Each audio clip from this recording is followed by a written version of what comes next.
how India will survive the global war and how Indian economy will react on things happening in global war. तो भाई देखिए, एक चीज़ समझने की है कि अभी जो लेटेस्ट न्यूज़ आ रहा है उसमें Strait of Hormuz has been closed for the next notice, and next notice obviously जब तक ये वॉर लाइक सिचुएशन खत्म नहीं होता है तब तक नहीं आने वाला। और इससे जो नुकसान होने वाला वो ये है कि इन वर्ल्ड का जो 25 to 30% जो ऑयल है वो इसी स्ट्रेट ऑफ हॉर्मज 25-15-20 किलोमीटर की जो ये लाइन है, जो कि अपना इसको जो कि पर्शियन गल्फ को अरेबियन सी से ये करता है, मिलाता है। और ये चीज़ समझिए कि उसी पेट्रोलियम से, उसी डीजल से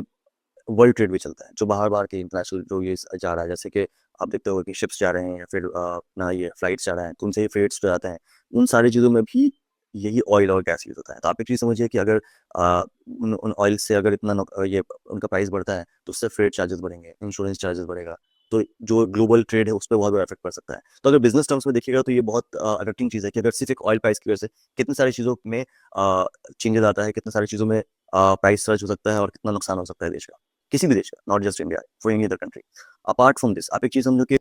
जो दुबई, मिडिल ईस्ट का जो वहाँ पे बहरीन और कतर, कुवैत का जो रीजन है, वहाँ पर अगर स्ट्रेट ऑफ हॉर्मज़ क्लोज़ जाता है, तो जो यहाँ से जो चीज़ें जाती हैं, जो यहाँ पर से एक्सपोर्ट करते हैं इंडिया, बांग्लादेश और पाकिस्तान और व्हाटएवर जो कंट्रीज़ हैं वहाँ पर, फिलीपींस जो भी एक्सपोर्ट करते हैं, वो भी बहुत हद तक नुकसान होगा। क्योंकि अगर आप ये मैप देखोगे, तो इधर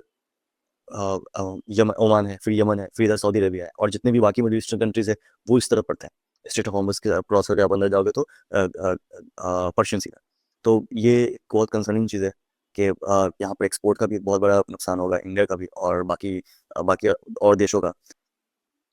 तो समझने वाली बात ये है कि इंडिया और वर्ल्ड को जो ईरान ने अभी स्ट्रेट ऑफ हॉर्मज़ क्लोज़ किया, उससे बहुत बड़ा नुकसान हो सकता है और उनका भी अपना स्टैंड ले रहे हैं इस पे कि भाई यूएसए ने इज़राइल के साथ मिलकर हमारे ऊपर इतना बड़ा अटैक कर दिया and they used middle eastern soil for that. तो जो उन्होंने जो वहाँ पर और दूसरे वहाँ पर जो मिलिट्री बेसेस थे यूएसए का, उस पे अटैक कर दिया and it is like complete out of like mess situation for middle east. And इससे ऑब्वियसली झुंझलाहट बोलिए, खिजला के बोलिए या फिर अपना ये स्ट्रैटेजिकली बोलिए, उन्होंने स्ट्रेट ऑफ हॉर्मज़ को क्लोज़ किया क्योंकि इससे पहले भी बहुत बड़ा अटैक हुआ ईरान के ऊपर, पर उसने ऐसा ही नहीं किया है। एंड सिर्फ एक स्ट्रेट ऑफ हॉर्मज़ क्लोज़ करने की वजह से इतना सारा प्रॉब्लम और इतना सारा इकोनॉमिक क्राइसिस आ सकता है वर्ल्ड वाइड। ये एक बहुत कंसर्निंग चीज़ है। तो I don't know how leaders will be like taking things here and how they will be tackling it, but it is not a good situation for any country. Thank you so much for watching the Business Vlogger. मिलते हैं हम लोग next video में and I'll keep you posted for any other business related news and important points.